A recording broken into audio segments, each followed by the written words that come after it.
주님께서 여러분과 함께 요한이 전한 거룩한 복음입니다.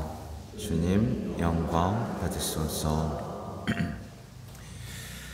그때 예수님께서 길을 가시다가 태어나면서부터 눈먼 사람을 보셨다. 제자들이 예수님께 물었다. 스승님, 누가 죄를 지었기에 저희가 눈먼 사람으로 태어났습니까? 저 사람입니까? 그의 부모입니까? 예수님께서 대답하셨다. 저 사람이 죄를 지은 것도 아니고 그 부모가 죄를 지은 것도 아니다. 하느님의 일이 저 사람에게서 드러나려고 그리 된 것이다. 나를 보내신 분의 일을 우리는 낮 동안에 해야 한다. 이제 밤이 올 터인데 그때에는 아무도 일하지 못한다.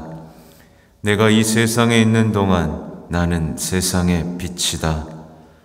예수님께서는 이렇게 말씀하시고 나서 땅에 침을 뱉고 그것으로 진흙을 개어 그 사람의 눈에 바르신 다음 실로암 못으로 가서 씻어라 하고 그에게 이르셨다. 실로암은 파견된 이라고 번역되는 말이다. 그가 가서 씻고 앞을 보게 되어 돌아왔다. 이웃 사람들이 그리고 그가 전에 거지였던 것을 보아온 이들이 말하였다. 저 사람은 앉아서 구걸하더니가 아닌가? 어떤 이들은 그 사람이요 하고 또 어떤 이들은 아니요 그와 닮은 사람이요 하였다. 그 사람은 내가 바로 그 사람입니다 하고 말하였다. 그들이 그러면 어떻게 눈을 뜨게 되었소? 하고 묻자 그 사람이 대답하였다. 예수님이라는 분이 진흙을 개어 내 눈에 바르신 다음 실로암 못으로 가서 씻어라 하고 나에게 이르셨습니다. 그래서 내가 가서 씻었더니 보게 되었습니다. 그들이 그 사람이 어디 있소? 하고 물으니 그가 모르겠습니다 하고 대답하였다. 그들은 전에 눈이 멀었던 그 사람을 바리사이들에게 데리고 갔다. 그런데 예수님께서 진흙을 개어 그 사람의 눈을 뜨게 해주신 날은 안식일이었다. 그래서 바리사이들도 그에게 어떻게 보게 되었는지 다시 물었다. 그는 그분이 제 눈에 진흙을 붙여주신 다음 제가 씻었더니 보게 되었습니다 하고 대답하였다. 바리사이들 가운데 몇몇은 그는 안식일을 지키지 않으므로 하느님에게서 온 사람이 아니요 하고 어떤 이들은 죄인이 어떻게 그런 표징을 일으킬 수 있겠소 하여 그들 사이에 논란이 일어났다. 그리하여 그들이 눈이 멀었던 이에게 다시 물었다. 그가 당신 눈을 뜨게 해주었는데 당신은 그를 어떻게 생각하오? 그러자 그가 대답하였다. 그분은 예언자이십니다. 유다인들은 그가 눈이 멀었었는데 이제는 보게 되었다는 사실을 믿으려고 하지 않았다. 그리하여 앞을 볼 수 있게 된 그 사람의 부모를 불러 그들에게 물었다. 이 사람이 태어날 때부터 눈이 멀었다는 당신네 아들이요? 그런데 지금은 어떻게 보게 되었소? 그의 부모가 대답하였다. 이 아이가 우리 아들이라는 것과 태어날 때부터 눈이 멀었다는 것은 우리가 압니다. 그러나 지금 어떻게 해서 보게 되었는지는 모릅니다. 누가 그의 눈을 뜨게 해주었는지도 우리는 모릅니다. 그에게 물어보십시오. 나이를 먹었으니 제 일은 스스로 이야기할 것입니다. 그의 부모는 유다인들이 두려워 이렇게 말하였다. 누구든지 예수님을 메시아라고 고백하면 회당에서 내쫓기로 유다인들이 이미 합의하였기 때문이다. 그래서 그의 부모가 나이를 먹었으니 그에게 물어보십시오 하고 말한 것이다. 그리하여 바리사이들은 눈이 멀었던 그 사람을 다시 불러 하느님께 영광을 드리시오. 우리는 그 자가 죄인임을 알고 있어 하고 말하였다. 그 사람이 대답하였다. 그분이 죄인인지 아닌지 저는 모릅니다. 그러나 이 한 가지, 제가 눈이 멀었는데 이제 보게 되었다는 것은 압니다. 그가 당신에게 무엇을 하였소? 그가 어떻게 해서 당신의 눈을 뜨게 하였소? 하고 그들이 물으니 그가 대답하였다. 제가 이미 여러분에게 말씀드렸는데 여러분은 들으려고 하지 않습니다. 어째서 다시 들으려고 하십니까? 여러분도 그분의 제자가 되고 싶다는 말씀입니까? 그러자 그들은 그에게 욕설을 퍼부으며 말하였다. 당신은 그자의 제자지만 우리는 모세의 제자요. 우리는 하느님께서 모세에게 말씀하셨다는 것을 아오. 그러나 그자가 어디에서 왔는지는 우리가 알지 못하오. 그 사람이 그들에게 대답하였다. 그분이 제 눈을 뜨게 해주셨는데 여러분은 그분이 어디에서 오셨는지 모르신다니 그것 정말 놀라운 일입니다. 하느님께서는 죄인들의 말을 들어주지 않으신다는 것을 우리는 압니다. 그러나 누가 하느님을 경외하고 그분의 뜻을 실천하면 그 사람의 말은 들어주십니다. 태어날 때부터 눈이 먼 사람의 눈을 누가 뜨게 해주었다는 말을 일찍이 들어본 적이 없습니다. 그분이 하느님에게서 오지 않으셨으면 아무것도 하실 수 없었을 것입니다. 그러자 그들은 당신은 완전히 죄 중에서 태어났으면서 우리를 가르치려고 드는 것이요? 하며 그를 밖으로 내쫓아 버렸다. 그가 밖으로 내쫓겼다는 말을 들으신 예수님께서는 그를 만나시자 너는 사람의 아들을 믿느냐? 하고 물으셨다. 그 사람이 선생님, 그분이 누구이십니까? 제가 그분을 믿을 수 있도록 말씀해 주십시오. 하고 대답하자 예수님께서 그에게 이르셨다. 너는 이미 그를 보았다. 너와 말하는 사람이 바로 그다. 그는 주님, 저는 믿습니다. 하며 예수님께 경배하였다. 그때 예수님께서 이르셨다. 나는 이 세상을 심판하러 왔다. 보지 못하는 이들은 보고 보는 이들은 눈먼 자가 되게 하려는 것이다. 예수님과 함께 있던 몇몇 바리사이가 이 말씀을 듣고 예수님께 우리도 눈먼 자라는 말은 아니겠지요? 하고 말하였다. 예수님께서 그들에게 이르셨다.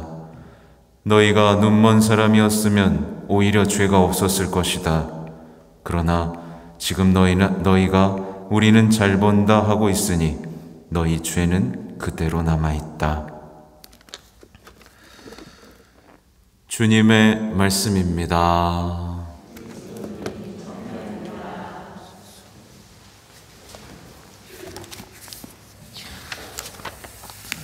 찬미 예수님, 네, 손 한번 흔들어 볼까요? 찬미 예수님, 네, 안녕하세요. 반갑습니다. 복음이 굉장히 길죠? 네, 굉장히 길지만 이거를 짧은 복음으로 읽으면 이 일이 하나도 우리 머릿속에 남지 않아요. 그리고 이게 3년에 한 번 만나는 가해 사순 제4주일 복음이고 대단히 중요한 복음입니다. 지난주와 이번 주 복음은 마치 우리가요 세례를 처음 받잖아요. 세례를 처음 받을 때 물을 만나는 거, 생명의 물을 만나는 것을 표현하는 거고, 세례를 처음 받을 때 어둠 속에 있다가 빛을 만나는 그 영적인 역동을 표현하는 겁니다. 그래서 이거는 우리가 이제 앞으로 세례갱신을 해야 되죠. 우리가 절대로 잊어서는 안 되는 중요한 말씀 중에 하나예요. 아무튼 오늘 태어나면서 눈먼 사람이 복음에 등장하는데 사람들은 그에 대한 생각을 뚜렷하죠. 제자들조차 뚜렷합니다. 이 사람 무슨 죄를 지었길래 저렇게 불쌍하게 태어났을까? 부모가 죄를 지었나? 이런 생각을 하는 거죠. 우리도 그런 생각하죠.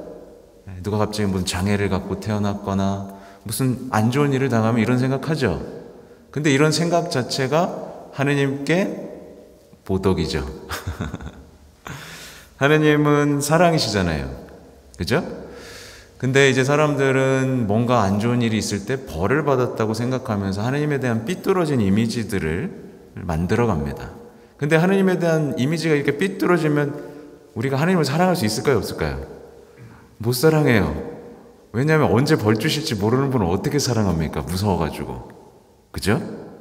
근데 예수님은 하느님이셨죠. 그 모습을 뚜렷하게 드러내신 장면이 십자가죠. 목숨을 내놓을 만큼 사랑하신 분입니다. 아무튼 하느님에 대한 이미지가 삐뚤어져서 아마 그런 분들 많이 있을 겁니다. 갑자기 집안에 안 좋은 일이 생기면 아유 내가 무슨 죄를 졌지, 막 나 벌 받나 보다, 어떡하지? 예. 이런 분들은 평생 신앙이 성장하지 못하고 평생 하느님하고 가까워지지 못하죠. 근데 하느님하고만 끊어지면 괜찮은데 하느님하고 관계가 딱 끊어지면 어떻게 되겠어요? 이웃과의 관계도 이제 완전히 무너지기 시작합니다. 예, 이웃과의 관계도 자기가 심판관이 되어 있어요. 대부분 자신이 하느님의 위치에 서서 심판하고 단죄하고 똑같은 일이 벌어지죠. 아무튼 하느님은요 사랑이십니다. 그래서 제가 얼마 전이 아니라 월요일이었던 것 같아요. 예, 강의하고 왔는데 예수님을 제대로 알고 사랑하기라는 강의를 하고 왔는데 핵심은 그겁니다. 우리는 하느님은 사랑이시라는 그 하느님의 이미지에 퍼즐을 잘 맞춰서 넣어야 됩니다. 만약에 이 퍼즐에 하나가 빠져 있잖아요. 보통 막 몇 개가 빠져 있죠. 몇 개가 빠져 있으면 이게 그 빈칸이 많으면 우리는 신앙에서 계속 넘어집니다.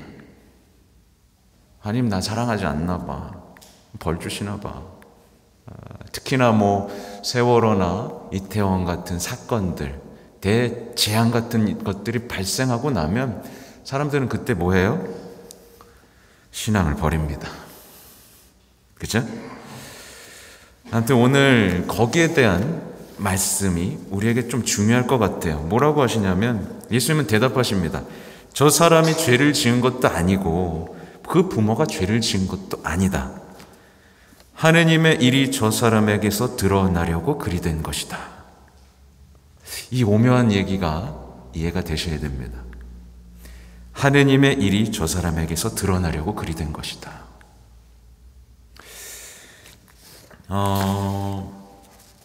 다시 원점으로 돌아오면 사람들은 고통스러운 일, 이해가 되지 않는 일, 힘겨운 일이 갑자기 들이닥치면 어떻게 해요? 갑자기 들이닥치면 나 버림받았다고 생각하고 하느님을 탓하고 신앙부터 버립니다.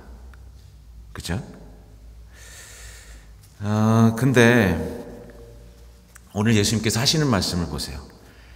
버림받았다고 생각되고 그 비참한 거지, 구걸하던 거지에게 하느님의 일이 드러나려고 그리 된 것이다 라고 표현하죠. 이 말씀이 우리 모든 상황에 유효해야 됩니다. 여러분이 안 좋은 일을 겪죠? 힘겨운 일을 겪죠? 예상치 못한 일을 겪죠? 하느님은 그 상황에서 뭘 하시려고 하시는 거예요? 뭔가 하시려고 하는 겁니다. 당신의 일을 드러내시고자 합니다. 그러면서 우리에게 주는 희망이 있는 거죠. 이 거지를 보면서 우리가 드는 희망은 뭐냐면 어떤 상황에서도 희망할 수 있다라는 희망이에요. 이게 사실은 이제 십자가에 못 박혀 돌아가신 예수님을 바라보던 성모님을 생각하면 참 이해가 좀 빠릅니다. 보면 성모님은 아들을 애지중지 키우셨죠. 근데 아들이 어떻게 됐어요? 비참하게 죽었죠. 십자가에 못 박혀서. 주변 사람들이 뭐라 그랬겠어요? 아이고, 부모가 어떻게 키워가지고 저렇게 못난 자식을 키워가지고 저렇게 힘겹게 죽게 만드나. 아유, 무슨 죄가 저렇게, 저 집안에 무슨 죄가 있어서 저렇게 그냥 그러나 라고 하죠. 했겠죠. 근데 그 십자가의 죽음이 사실 뭐였어요? 하느님의 일이었고 승리였고 사랑의 승리였죠. 그죠? 그래서 이거 좀 어려운 부분이긴 한데 이거 이해하지 않으시면 여러분에게 신앙의 신비가 없습니다. 우리가 겪게 되는 삶에서 겪게 되는 모든 어둠 상황에 예수님이 걸어오시면 그 모든 상황은 뭐가 된다? 하느님의 일이 되고 빛이 되고 승리가 된다는 겁니다. 대부분 여기 계신 분들은 한 가지 고민들이 있을 거예요. 풀리지 않는, 그죠? 그 풀리지 않는 숙제 같은 것들이 있을 겁니다. 근데 그 숙제가 뭐예요, 사실은? 빛을 받을 수 있는 기회인데 우리는 이때 하느님을 찾지 않고 뭔가 다른 것들을 하고 있는 거예요. 그래서 하느님의 일이 이루어진다, 안 이루어진다? 하나도 안 이루어진다. 잘 생각해 보면 됩니다. 나의 인생을 바꾼 성경 문장, 말씀 하나가 나한테 있는가 없는가? 있어요, 없어요? 있어요? 있으면 있어야 됩니다. 없으면 이상한 거예요. 이 말씀 하나 때문에 내가 인생이 바뀌었어. 한 번 바뀐 사람은 계속 말씀을 찾아서 내 인생의 빛을 비추게 됩니다. 그래서 이 빛이신 예수님, 어떤 상황에서도 우리에게 빛을 비추어 주시는 분을 알아볼 수 있는 사람, 이 사람이 바로 빛의 자녀입니다. 빛을 잃지 않아요. 어떤 상황에서도요. 그렇게 어떤 상황에서 나에게 가까이 다가오시고 하느님의 일을 하시는 예수님을 발견할 수 있는 사람을 뭐라 그래요? 영적으로 눈뜬 사람이라고 하는 겁니다. 반대를 생각하면 편합니다. 어둠의 자녀, 빛의 자녀가 아닌 어둠의 자녀는 어때요? 삶의 힘겨운 일이 덮치면 그대로 길을 잃어버립니다. 나올 방법을 못 찾죠. 네. 병만 걸립니다. 길을 씁니다. 나오려고 길을 써요. 근데 상처에 상처를 더하고 죄에 죄를 더하고 뭐예요 또? 거짓에 거짓을 더하고, 그죠? 상황만 더 나빠집니다. 나 예를 들면 배우자랑 더 잘해보려고 막 노력을 하지만 더 나빠지죠. 빛을 못 알아보니까, 어둠의 방법만 자꾸 쓰니까.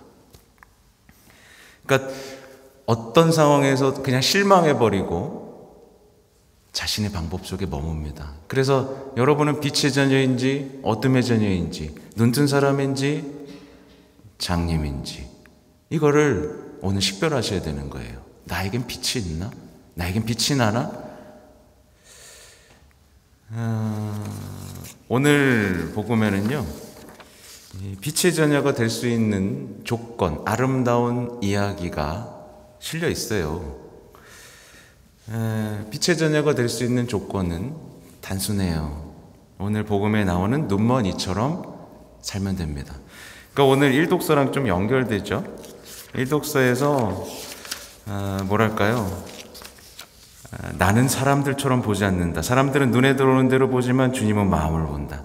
주님은 눈먼이에게서 빛을 본 겁니다. 그리고 그를 선택하시고 어떻게 하셨어요? 은총을 퍼부어 주시고 그가 당신을 알아보도록 이끄시죠. 여러분에게도 일어날 수 있는 일이죠.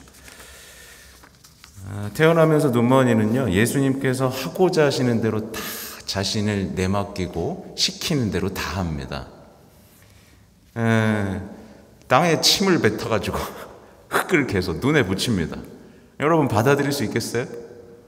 더러워 막 이렇게 떼버리지 않겠습니까? 근데 하고자 하는 대로 그냥 둡니다. 그리고 실로암에 가서 씻으라고 하죠. 그 눈에 진흙 묻히고 막 찾으러 가요. 그 우스꽝스러운 치욕적인 상황을 여러분 받아들일 수 있겠어요? 근데 이 사람은 합니다. 네, 하십시오. 가라고요? 예, 가겠습니다. 그리고 씻으니까 그때 눈이 떠지죠. 그는 늘 업신여김을 받았어요. 넌 죄인이야. 넌 쓸모없어. 그러니까 겸손합니다. 그래서요, 이제 보세요. 사람들이 이제 알아보죠. 뭐야 저 사람 왜 눈 뜨고 있지? 그러면 우리 같으면 어떻게 하겠어요? 나 그 사람 아니에요. 난 다른 사람이거든. 근데 뭐라 그래요? 내가 바로 그 사람입니다. 자신을 솔직하게 누구에게나 말할 수 있는 겸손이 있죠. 우리는 자꾸 감추잖아요. 아니에요, 저 아니에요. 근데 이 사람은 대단히 솔직하죠. 그리고 그는 사람들이 물으면 있는 그대로 진실하게 얘기합니다. 덧붙이지 않아요. 계속 반복해서 얘기하는 거 보십시오.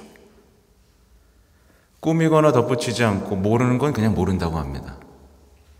모른다고 합니다. 근데 이 바리사이들이 교활하게 어떻게 해요? 교활하게 거짓 진실을 가르치려고 하죠. 안식일에 고쳤으니까 그는 죄인이야. 그리고 이제 믿지도 않아 버리죠. 근데 이 사람은 바로 알아챕니다. 이 사람들이 거짓말하고 있다는 걸 알아채죠. 왜요? 어떻게 알아채게요? 듣지 않는다는 걸 알아차립니다. 완고하고 교만해서 도무지 듣지 않는다는 걸 알아차리고 예수님이 빛이고 그들이 어둠이라는 걸 알게 되죠. 그래서 이렇게 겸손한 사람, 예수님이 시키는 대로 한 사람은 영적 식별력이 생깁니다. 무엇이 너를 거짓으로 올가매는지, 무엇이 진짜 빛인지 알죠. 그래서 빛에서 떨어지지 않아요. 빛에서 떨어지면 끝장이라는 걸 알기 때문에. 그렇죠. 그는 예수님을 만나서도요, 솔직하게 묻습니다. 예수님, 그분이 누구십니까? 그분을 믿을 수 있도록 말씀해 주십시오. 대단히 솔직한 기도죠. 근데 제가 보면 대부분 분들이 예수님 모르면서 이런 기도 할 줄 모릅니다. 그냥 써있는 기도만 하지 내 솔직한 감정조차 모릅니다. 자기 자신조차 몰라요. 자기가 어떤 상태이고 예수님에 대해서 얼마나 무지한지에 대해서도 인식하지 못하고 성당을 나오는 경우가 있습니다. 근데 이 사람 아무것도 배운 것도 없고, 그죠? 잘난 것도 없는데 그냥 솔직하게 얘기하죠. 누구십니까? 말씀해 주십시오. 그리고 어떻게 돼요? 결국에 너무 감동적인 얘기입니다. 너는 이미 그를 보았다. 너와 말하는 사람이 바로 그다. 예수님을 봅니다. 눈이 완전히 열린 거죠. 빛을 알아보는 겁니다. 예수님을 만납니다. 인생이 변하는 거예요. 예수님을 주님이라고 고백하는 겁니다. 그는 이제 어떻게 되죠? 육체적으로도 눈을 뜨고 영적으로도 눈을 뜨고 자신에게 일어난 하느님의 일을 완성합니다. 완성한 거예요. 20년이든 30년이든 그 치욕적이고 굴욕적이고 가난하고 어려운 생활이었지만 그는 하느님을 원망하지 않았고 마음을 유지했던 겁니다. 그래서 하느님의 일을 완성합니다. 그래서 보셔야 돼요. 내 인생이 아무리 비참하고 힘들어도 하느님의 일은 완성될 수 있습니다. 놀라운 거예요. 배운 것도 없고 아는 것도 없고 늘 업신여긴 한 사람이 빛의 자녀가 되죠. 예수님을 봅니다. 정말 아름다운 얘기죠. 여러분의 얘기가 되어야 됩니다. 놀라운 건 또 예수님 화려한 얘기가 아니라 그의 내적 여정에 계속 함께합니다. 그리고 그가 신앙을 갖고 진리를 따르도록 만드십니다. 근데 반대 상황도 생각해 봐야 됩니다. 반대 상황 뭐냐면 바리사이들이에요. 바리사이들 왜 계속 어둠의 자녀로 남았을까? 왜냐하면 자기가 잘 본다고 생각하고 잘한다고 생각하고 다 안다고 생각하고 쟤보단 내가 더 안다고 생각했기 때문에 그렇습니다. 그는 빛을 알아보지도 못했고 죄악에서 해방되지도 못했죠. 되게 웃겨요. 그 바리사이들은 눈앞에 있는 예수님도 알아보지 못했지만 자신이 성경도 다 알고 인생도 다 안다. 남들보다 특히 그 거지보단 내가 잘한다고 생각하고 있었습니다. 이거를 이제 현실에 적용해 보면 그렇습니다. 미사에 와서 선포되는 말씀에 귀 기울이지 않는 사람들 있죠. 미리 읽어보지도 않고요. 왜 그럴까요? 그런 내적 태도는 뭘까요? 귀찮아서? 아니요. 이미 자기가 삶에 대해서 다 알고 있다고 생각하기 때문입니다. 다 알고 있다고 생각하기 때문에. 그리고 교회가 진리를 선포하고 이렇게 사십시오. 계명은 이런 것입니다. 이것이 여러분을 행복으로 만들 것입니다. 라고 말하면 따라요, 안 따라요? 안 따르고 자기 생각과 신념대로만 살아갑니다. 왜 그래요? 자기가 더 잘한다고 생각하기 때문입니다. 내가 더 잘 알고 나는 잘 보고 남들보다 잘났어 라는 교만은 영영 눈먼 사람이 되게 합니다. 그래서 이런 얘기들은 끊임없이 나옵니다. 바리사이들 성당 와서 예 감사합니다. 저 사람보다 제가 잘났고요. 못했고 성당에 나오지만 하나도 의롭게 되지 못하고 집으로 돌아간 눈먼 이들. 끔찍한 건 우리가 잘 본다고 했으니 너희 죄는 그대로 남아있다라는 말입니다. 그들은 점점 실명하고 있고요. 점점 사랑을 잃어가고 있고요. 점점 자기만 사랑하고 있고요.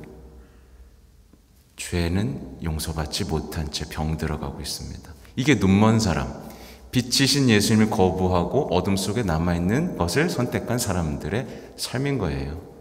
근데 대부분 이런 삶에서 사람들이 선택하는 건 뭐죠? 상담, 명상. 아무 해결책이 안 됩니다. 죄를 고백하고 빛이신 분을 만나야 삶이 변하는데 우리는 변명을 늘어놓고 내 얘기를 들어줄 사람을 찾고 명상을 하는 것으로 삶이 회복될 것이라고 생각하죠. 그것도 안 되니까 술을 먹고 여행을 가며 마음을 달래기도 하죠.